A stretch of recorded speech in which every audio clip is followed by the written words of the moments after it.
వీసోర్స్ through abroad ఎడ్యుకేషన్కి చాలా మంది స్టూడెంట్స్ ఈ జనవరిలో యూకేకి వెళ్తున్న వాళ్ళు కూడా చాలా మంది ఉన్నారండి. ముఖ్యంగా అంటే ఫైనాన్షియల్గా అంత సౌండ్ కాకపోయినప్పటికీ కూడా ఇక్కడ ఎడ్యుకేషన్ లోన్ వస్తుందన్న నమ్మకంతో చాలా మంది స్టూడెంట్స్ వస్తున్నారు.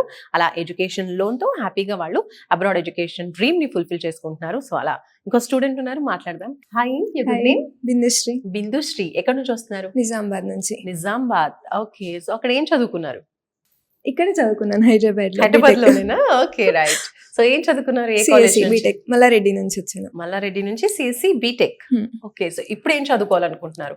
ఇప్పుడు ఆర్టిఫిషియల్ ఇంటెలిజెన్స్ చదువుకోవడానికి వెళ్తున్నాను, ఎడెన్బర్గ్ నెపై యూనివర్సిటీకి. సూపర్. సో ఫస్ట్ అబ్రాడ్ కి వెళ్ళాలి అనుకున్నప్పుడు వీసోర్స్ కే వచ్చారా, లేదంటే వేరే కన్సల్టెన్సీస్ కూడా చూసాము, బట్ వీసోర్స్ చాలా నచ్చి ఇక్కడికి ఫిక్స్ అయ్యాము. అంటే ఎవరు రిఫర్ చేశారు వీసోర్స్ ని? లేదు, అన్ని కన్సల్టెన్సీస్, అమీర్పేటలో ఉన్న కన్సల్టెన్సీస్ అన్ని చూస్తూ దీనికి వచ్చాము. ఓకే, సో ఇతర కన్సల్టెన్సీస్ కి అలాగే వీసోర్స్ కి డిఫరెన్స్ ఏమనిపించింది? అక్కడ అంతా కేర్ చేయలేరు, ఇక్కడ రాగానే అంతా రిసీవ్ బాగుంది. అన్ని ఎక్స్ప్లెయిన్ చేశారు లైన్ గా, అన్ని line to line, pin to pin ప్రతి ఒక్క పాయింట్ చెప్పారు. అప్లికేషన్ ప్రాసెస్ నుంచి లాస్ట్ మనం వెళ్ళే వరకు మొత్తం వాళ్ళే చూసుకుంటాము అని చెప్పారు. సో మంచి కౌన్సిలింగ్ అనేది ఇచ్చారు. బేసికలీ. సో నెక్స్ట్ అబ్రాడ్ కి వెళ్ళాలి అనుకుంటే మాత్రం చాలా మంది ఎడ్యుకేషన్ లోన్ పైన డిపెండ్ అవుతూ ఉంటారు చాలా మంది. Main education loan. Yes. So మీరు ఇక్కడ నుంచి అప్లై చేశారా లేదా బ్యాంక్ కి వెళ్ళారా? అప్లై చేశాను నేను. ఆల్రెడీ చాలా డిఫికల్టీస్ వచ్చాయి.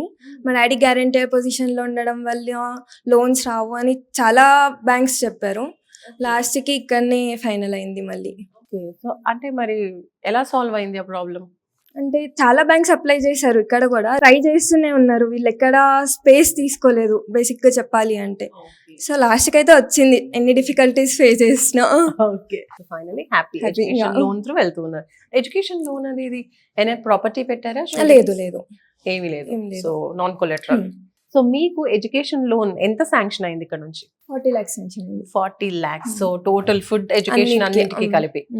ఓకే, సో ఫైనల్ గా అంటే మీ పేరెంట్స్ ఏమంటున్నారు? ఫస్ట్ రిజెక్షన్ లోన్ వల్ల అయితే చాలా హ్యాపీగా ఫీల్ అవుతున్నారు. అంత బ్యాక్ స్టెప్ వేసి మళ్ళీ ప్రాసెస్ అంతా కంప్లీట్ అయింది అని. యూనివర్సిటీ నుంచి మీకు స్కాలర్షిప్ ఏమైనా ఇప్పించారా? 3,000 pounds వచ్చింది. 3,000 pounds. సూపర్ అండి. నెక్స్ట్ మరి ఏమనుకుంటున్నారు? వీసోర్స్ గురించి ఎలా అనిపించింది? మీలాగే చాలా మంది స్టూడెంట్స్ కూడా ఇంకా అబ్రాడ్కి వెళ్ళాలి అనుకుంటారు కదా, వాళ్ళకి మీ ఎక్స్పీరియన్స్ తో ఏం చెప్తారు? మెయిన్ గా లోన్ గురించే చెప్పాలి, ఎందుకంటే లోన్ వల్ల చాలా మంది ఆగిపోతారు. నాలాగా నేను కూడా ఆగిపోదాము అనుకుని కూడా వీసోర్స్కి వచ్చాక మేము చేస్తాము, ఏం ప్రాబ్లం ఉండదు అని చెప్పారు కాబట్టి నేను ఒక స్టెప్ ముందుకు వేసాను. సో రావచ్చు అందరూ, నేను అందరికీ సజెస్ట్ చేస్తాను వీసోర్స్కి రండి. సో ఫైనల్లీ వేరే స్టూడెంట్స్ కి కూడా రిఫర్ చేస్తారంటారు. కంపల్సరీ రావచ్చు ఎవరైనా కానీ. Okay, all the very best. Thank you. చూస్తున్నారు కదండి, బిందుశ్రీ ముఖ్యంగా తినే కాదు, చాలా మంది స్టూడెంట్స్ కూడా అబ్రాడ్కి వెళ్ళాలి అనుకున్నా కూడా ఎడ్యుకేషన్ లోన్, ప్రాపర్టీ పెట్టాలేమో, అంత డబ్బులు లేవు అనుకుని చాలా మంది ఆగిపోతూ ఉంటారు. సివిల్ స్కోర్ వల్ల కూడా ఆగిపోయిన వాళ్ళు కూడా ఉంటారు. బట్ ఇక్కడ ఏంటంటే ఎలాంటి ప్రాబ్లం ఉన్నా దానికి ఒక సొల్యూషన్ అనేది వీళ్ళు వెతుకుతారు, బికాస్ దే ఆర్ ఎక్స్పీరియన్స్డ్. కాబట్టి చాలా మంది స్టూడెంట్స్ని, వేల సంఖ్యలో స్టూడెంట్స్ అబ్రాడ్కి ఎవ్రీ ఇయర్ వెళ్తూ ఉంటారు త్రూ వీసోర్స్.